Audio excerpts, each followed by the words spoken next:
West Indies के खिलाफ दूसरे टी20 मुकाबले में आखिरी ओवर में पलटा हार्दिक पांड्या और संजू सैमसन ने मुकाबला, ऐसे जीता टीम इंडिया। नमस्कार दोस्तों, स्वागत है आपका एक बार फिर हमारे चैनल में।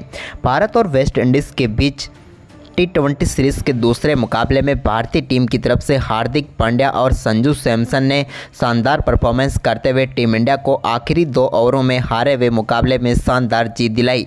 तो दोस्तों, हम आपको इस मुकाबले का पूरा हाईलाइट इस वीडियो में बताएंगे, लेकिन दोस्तों उससे पहले आप भी टीम इंडिया की शानदार जीत से खुश है तो इस वीडियो को लाइक जरूर करें और साथ ही साथ अभी तक चैनल को सब्सक्राइब नहीं किया है तो चैनल को सब्सक्राइब करके बेल आइकन जरूर दबा लें। तो चलिए दोस्तों, जानते हैं इस मुकाबले का पूरा हाईलाइट शुरुआत से ही। तो दोस्तों, आज के इस मुकाबले में सिक्का उछाला रोमन पावेल ने, लेकिन गिरा हार्दिक के पक्ष में। हार्दिक पांड्या ने टॉस जीतकर पहले गेंदबाजी का फैसला किया और बल्लेबाजी के लिए आमंत्रित किया वेस्टइंडीज़ की टीम को। दोनों टीमों की प्लेइंग 11 की बात करें तो बगैर किसी बदलाव के दोनों टीमें मैदान पर उतरी। वेस्टइंडीज़ की तरफ से पारी की शुरुआत करने उतरे ब्रेंडन किंग, तो उनके साथ थे काइल मायर्स। पहले ही ओवर में किंग ने दूसरी ही गेंद पर बेहतरीन चौके के साथ शानदार आगाज किया इस मुकाबले का। एक कवर ड्राइव के जरिए उन्होंने गेंद को बाउंड्री लाइन के पार भेजा। तो वहीं पर इसी ओवर की आखिरी गेंद पर उन्होंने मिडॉन के ऊपर से एक और शानदार चौका लगा दिया और पहले ही ओवर में 2 चौकों के साथ शानदार आगाज हो गया वेस्टइंडीज़ की टीम के लिए। तो वहीं पर दूसरा ओवर डालने आए मुकेश कुमार की एक शॉर्ट गेंद पर एक बेहतरीन चौका बैकवर्ड पॉइंट की तरफ लगाया ब्रेंडन किंग ने, और यहां पर भी इस ओवर में भी उन्होंने शानदार बल्लेबाजी की।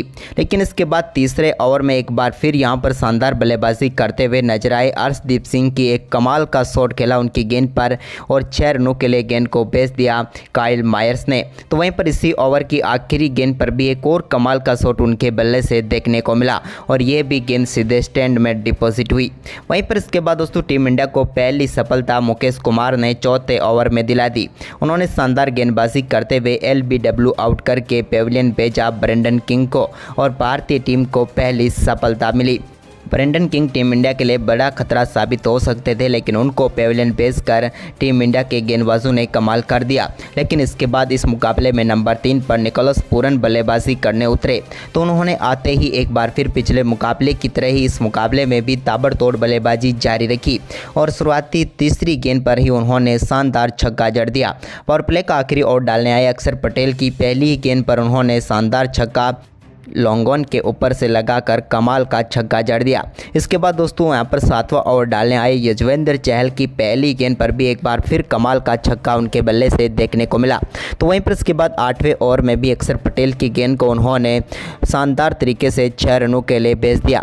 इसके बाद दोस्तों यहाँ पर रोमन पावेल भी काफ़ी शानदार बल्लेबाजी करते हुए नजर आए। जब उन्होंने काइल मायर्स के आउट होने के बाद कमान संभाली तो उनकी बल्लेबाजी भी कमाल रही और एक बार फिर निकोलस पूरन के साथ उन्होंने शानदार साझेदारी कर डाली। इन दोनों बल्लेबाजों के बीच हुई 40 गेंदों पर 73 रनों की साझेदारी ने इस मुकाबले में एक बार फिर वेस्टइंडीज़ की टीम की पकड़ मजबूत बना दी। तो वहीं पर इसके बाद दोस्तों रोमन पावेल को पेविलियन भेजा यजुवेंद्र चहल ने। शानदार गेंदबाजी करते हुए यजुवेंद्र चहल की गेंद पर बड़ा शॉट खेलना चाहते थे, लेकिन बाउंड्री लाइन पर सूर्य कुमार यादव को केस थमा बैठे और अपना विकेट गंवा बैठे। इसके बाद दोस्तों यहाँ पर सिमरन हेटमार आए तो उन्होंने आते ही शानदार चौका जड़ा। वहीं पर इसके बाद 20वें ओवर में शानदार बल्लेबाजी रही वेस्टइंडीज़ की टीम की और भारतीय टीम के सामने 186 रनों का स्कोर खड़ा कर दिया। निकोलस पूरन के शानदार अर्धशतक की बदौलत भारतीय टीम के सामने 187 रनों का लक्ष्य रखने में कामयाब हुई वेस्टइंडीज़ की टीम। वहीं पर इस लक्ष्य का पीछा करने उतरी टीम इंडिया की तरफ से पारी की शुरुआत करने उतरे ईशान किशन, तो उनके साथ थे शुभमन गिल। टीम इंडिया के लिए शुरुआत तो जोरदार रही, जहां पर पहला ही ओवर डालने आए अकील हुसैन की गेंद पर आगे बढ़कर एक बेहतरीन छक्का लॉन्ग ऑफ के ऊपर से लगाया शुभमन गिल ने। तो वहीं पर इसके बाद दूसरे ओवर में भी उनके बल्ले से एक बेहतरीन चौका मिडॉन की तरफ देखने को मिला। पहले 2 ओवरों में ही टीम इंडिया ने 17 रन बनाकर शानदार शुरुआत कर दी। तो वहीं पर तीसरा ओवर डालने आए अल्जारी जोसेफ की एक शॉर्ट गेंद पर शानदार छक्का लगाकर अपनी पारी का आगाज भी शानदार तरीके से कर दिया ईशान किशन ने। तो वहीं पर इसी ओवर की आखिरी गेंद पर भी उनके बल्ले से एक और शानदार शॉट देखने को मिला और इस बार भी उन्होंने गेंद को स्टैंड में डिपॉजिट कर दिया और एक ही ओवर में 2 छक्के जड़कर भारतीय टीम के लिए कमाल के तरीके से शुरुआत करनी शुरू कर दी दोनों बल्लेबाजों ने। और पावर प्ले में टीम इंडिया का परफॉर्मेंस कमाल का रहा, जहाँ पर शानदार परफॉर्मेंस करते हुए भारतीय टीम ने 60 रन बटोर लिए पावर प्ले में ही और इस मुकाबले में अपनी मजबूत पकड़ बना ली। वहीं पर इसके बाद दोस्तों उन्होंने एक शानदार शॉट खेलते हुए गिल ने थर्ड मैन की तरफ गेंद को बाउंड्री लाइन के पार भेजकर एक और चौका बटोर लिया। दोनों बल्लेबाजों के बीच अब शानदार पार्टनरशिप हो रही थी, लेकिन दोस्तों यहां पर भारतीय टीम के लिए 8वें ओवर में एक और बड़ा शॉट खेलना चाहते थे, लेकिन यहां पर अपना विकेट गंवा बैठे ईशान किशन।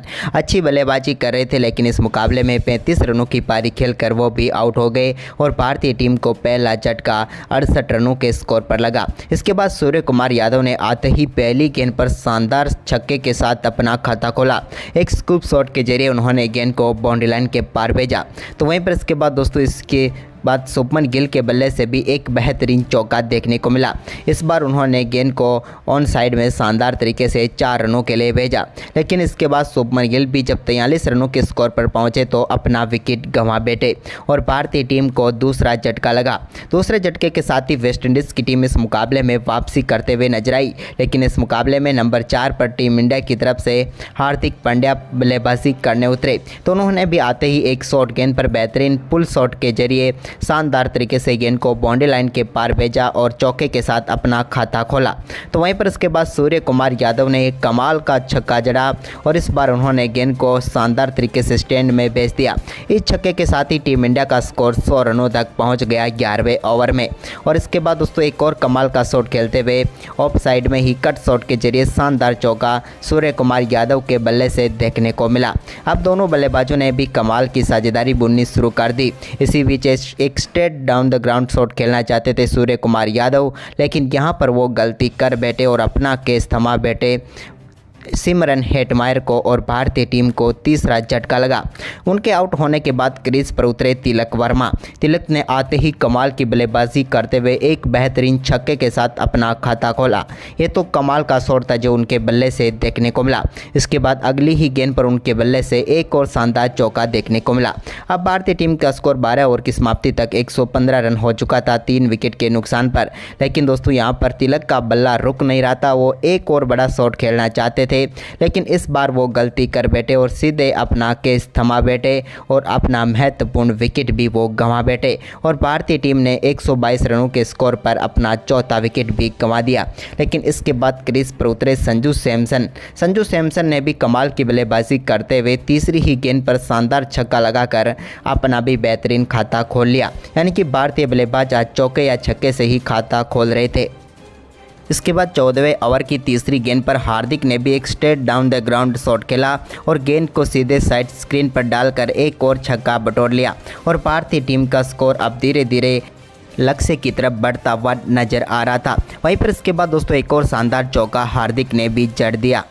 वहीं पर दोस्तों अब आखिरी 3 ओवर में टीम इंडिया को 41 रन चाहिए थे, तभी 18वें ओवर की तीसरी गेंद पर एक बेहतरीन चौका हार्दिक के बल्ले से देखने को मिला। इसके बाद दोस्तों इसी ओवर की चौथी गेंद पर भी उन्होंने एक और वाइड यॉर्कर गेंद पर बेहतरीन चौका जड़ दिया और गेंद को बाउंड्री लाइन के पार भेज दिया। वहीं पर इसके बाद दोस्तों इस ओवर में 11 रन बटोरे। अब 2 ओवर में टीम इंडिया को 30 रनों की जरूरत थी, तभी 19वें ओवर की पहली गेंद पर शानदार छक्के के साथ इस ओवर का बेहतरीन आगाज संजू सैमसन ने कर डाला और इस छक्के के बाद अब टीम इंडिया को 24 रनों की जरूरत थी। तभी संजू सैमसन ने इस ओवर की दूसरी गेंद पर भी एक और शानदार चौका जड़ दिया। इस शानदार चौके के साथ तो अब टीम इंडिया की तरफ ये मुकाबला मुड़ता हुआ नजर आया, क्योंकि अब भारतीय टीम को बची हुई 10 गेंदों पर 20 रनों की जरूरत थी। लेकिन तभी इस ओवर की 5वीं गेंद पर भी एक और पुल शॉट के जरिए गेंद को 4 रनों के लिए भेजने में कामयाब हुए संजू सैमसन। इस बेहतरीन चौके के साथ ही इस ओवर में भारतीय टीम के लिए शानदार गति से रन आ चुके थे, क्योंकि 2 चौके और 1 छक्का लग चुका था।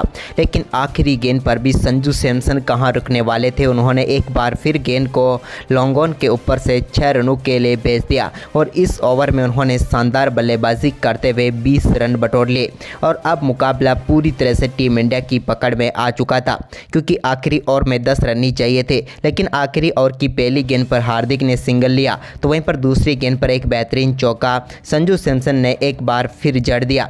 इसके बाद दोस्तों यहाँ पर तीसरी गेंद पर संजू ने एक और कट शॉट खेला और इस पर भी टीम इंडिया को एक और मिसफील्ड हुई, लेकिन यहाँ पर 3 रन लेने में कामयाब हुए संजू सैमसन। इसके बाद स्ट्राइक हार्दिक पांड्या के पास आ गई थी और उन्होंने इस ओवर की चौथी गेंद पर शानदार छक्का जड़ा और इस छक्के के साथ ही मुकाबले को फिनिश कर दिया और टीम इंडिया ने शानदार परफॉर्मेंस करते हुए इस मुकाबले को 6 विकेट से जीत लिया। हार्दिक और संजू की आखिरी ओवरों में कमाल की बल्लेबाजी ने इस मुकाबले को टीम इंडिया की झोली में डाल दिया। तो दोस्तों भारतीय टीम ने वारपम मुकाबले में तो शानदार जीत दर्ज की, लेकिन आपको क्या लगता है टीम इंडिया इस मुकाबले के बाद दूसरे T20 मुकाबले में इसी प्रकार का परफॉर्मेंस दोहरा पाएगी? आप हमें अपनी राय कमेंट में ज़रूर दें और इस वीडियो को ज़्यादा से ज़्यादा शेयर करें। धन्यवाद दोस्तों।